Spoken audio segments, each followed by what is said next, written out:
April 29th, 2011, Calvin Castine on the point of Fair Road. We're not going to spend much time talking here.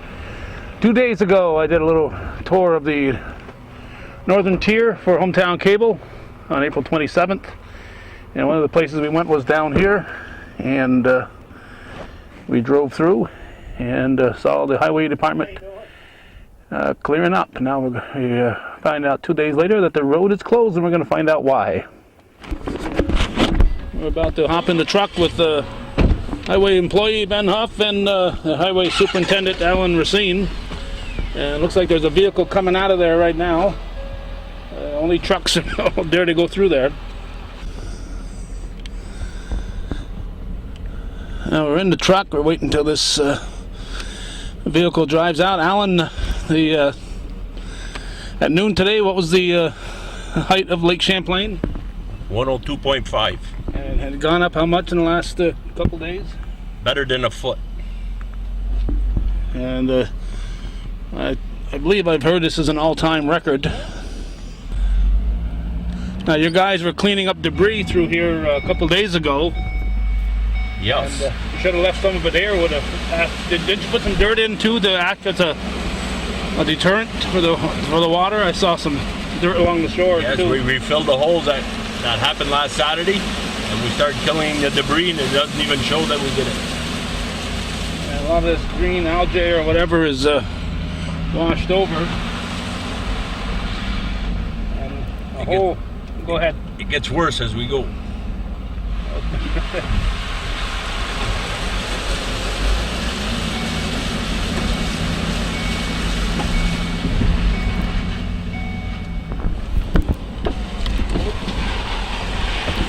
I'm going to hold my camera up here and hopefully have a view.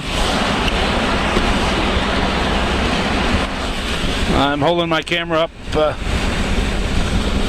arm out the window, and we're hoping that the road isn't eroded underneath us. As of this morning, there was very minor damage. And we all saw that picture yesterday in the Press Republican from Mariah where that lady's SUV is hanging on the side of what used to be a bridge. You see large branches here, and you can see where if somebody in a car tried to drive through here, they would probably end up being stranded. So when did you close the highway, Alan? We closed it yesterday morning. Yesterday morning, about 7 o'clock, we closed the road down here. That was April 28th. Has it gone up since then?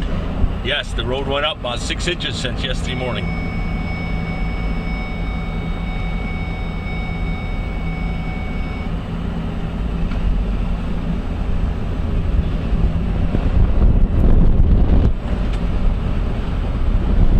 We have the window open here, and I have a kind of a southern exposure, and it's kind of windy.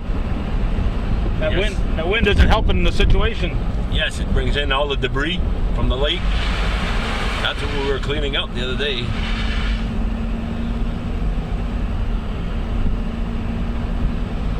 Now you say the Stony Point Road is completely blocked too? Yes, the Stony Point is completely blocked, and it's 90% on the water.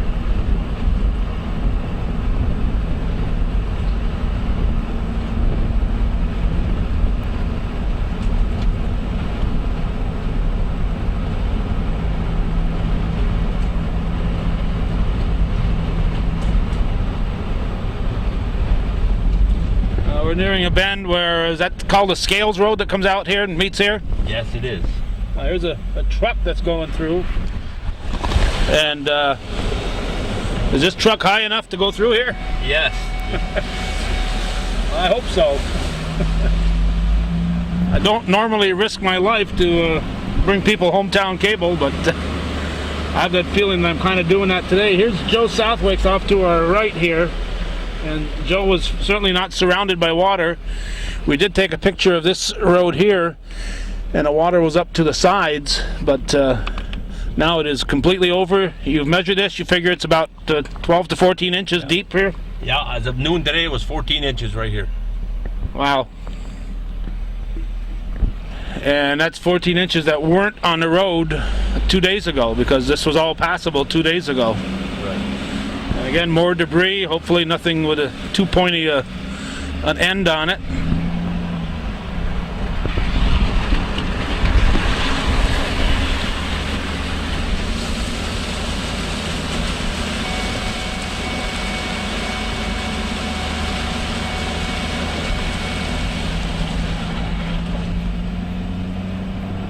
So what's the game plan? Just to ride it out? There's not a heck of a lot you can do outside of tell people not to go on the road.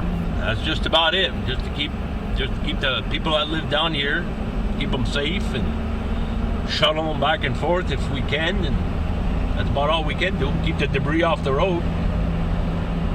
Hopefully the wind doesn't blow anymore. Now, is there a state of emergency in this area? What's happening there? Yes, it's going into effect today. In this area right here. This road, Stony Point Road and Lakeshore Road. This whole area. Ben, you still with the fire department? No. No? No. Oh, so when you get off duty from the town, you won't have to worry about helping out with the fire department? No. Just sit here and wait for Alan to call again. Okay.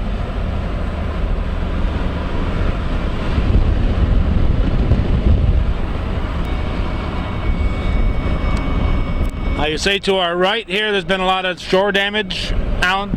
Yes, all these people here that got hit by the sudden wind. There's a lot of shore damage. If we were to get out, we could see a lot of it, but the water's so high right now that it's hard to see in some spots. All you see is the water, you don't see the damage. Last Saturday's wind did a lot.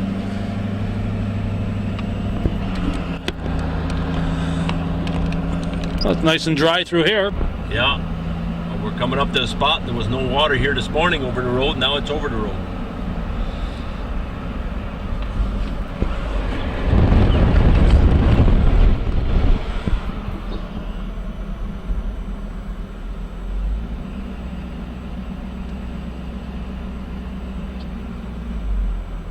These people are going to have a lot of trouble with their septic and their wells here. Obviously, there's not much flushing going on in this area.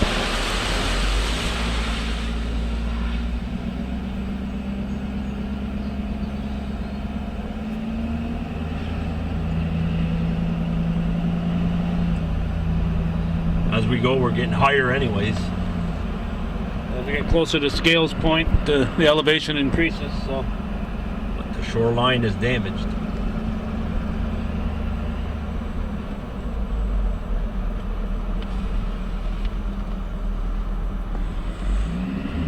Are you going to try to drive around and come out that other side, or are you going to turn around? We got to turn around. You can't really navigate through there, right? No, that's a little bit too high for us. All right.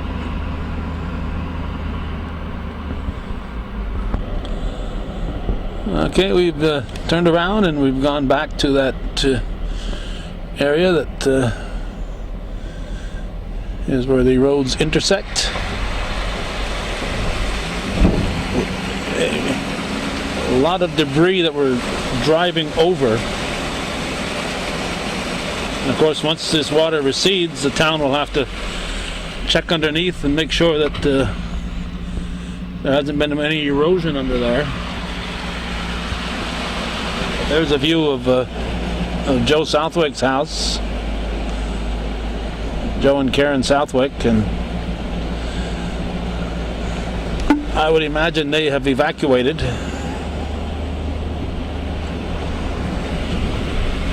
And it's hard to tell where the road ends and the swamp begins.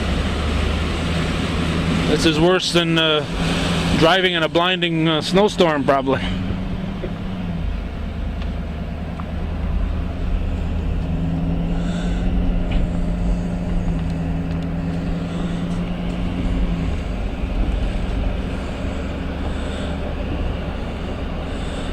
This area here to our right, we're pointing the camera at, is normally damp, but certainly not looking like it's part of the lake like it does now.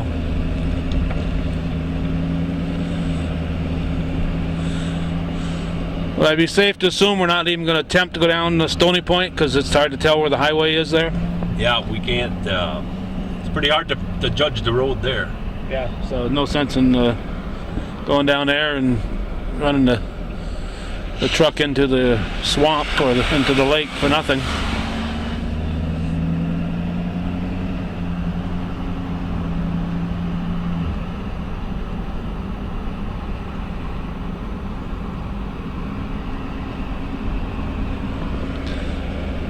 So if you're watching this at home, wait till next week to come down and take a look at it. Don't come down here and tie up the roadsides with your vehicles. You're not going to be able to get through. There's really nothing to see except there's water in the road. And the people living down here are going to have enough problems without having all kinds of traffic to try to maneuver through. I have another spot here where water is over the highway.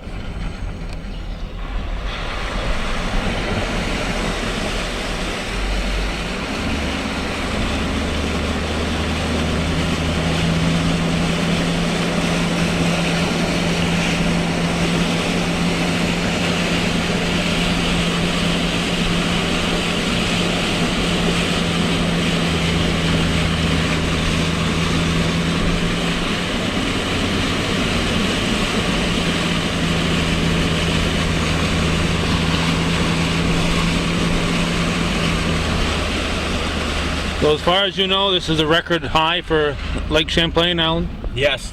Everybody that's been living down here, some guys 40 some odd years, never saw this high.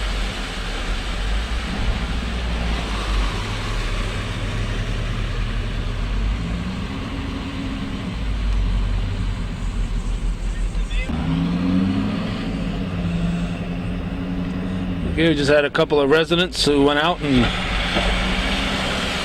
gathered their mail.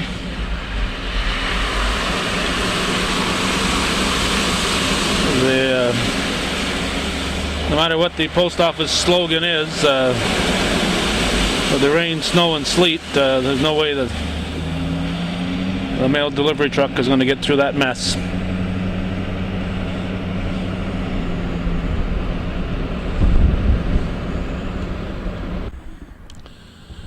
We are on dry ground now, and this is the beach area, I guess, at Kings Bay campsites. We appreciate Alan Machine bringing us down there. So, Alan, that's once again a state of emergency. How's that happen? Does the county have to declare that, or what? Yes, the county declares it. It should be declared by this afternoon, late 4:30, 5 o'clock. We should have it. This way here, we keep track of all our expense and see what happens. And once the water crests down, see if we got any damages. About all we can do for now. Make sure everybody's safe. Okay, well, you're going to have an interesting weekend, aren't you? This is a Friday. And Yeah. Well, I don't mind it. We shuffle people back and forth and make sure that they get home. Like these guys here went and got people's mail. And this morning I got the newspaper for a couple of them.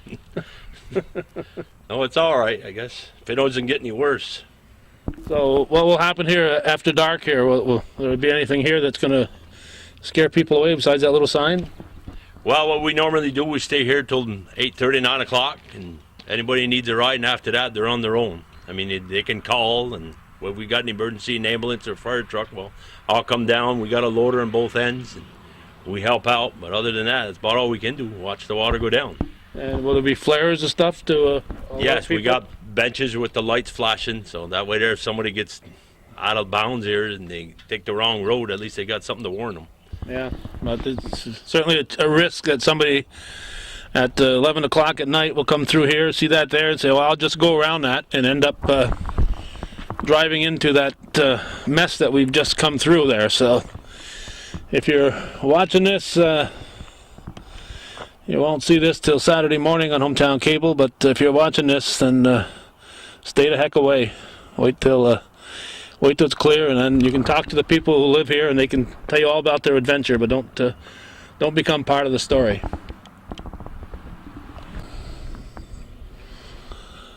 I've come to the Bayshard Road in Coopersville, so I had to wrap up this portion somewhere, and the river is certainly well over its banks here, as you can see.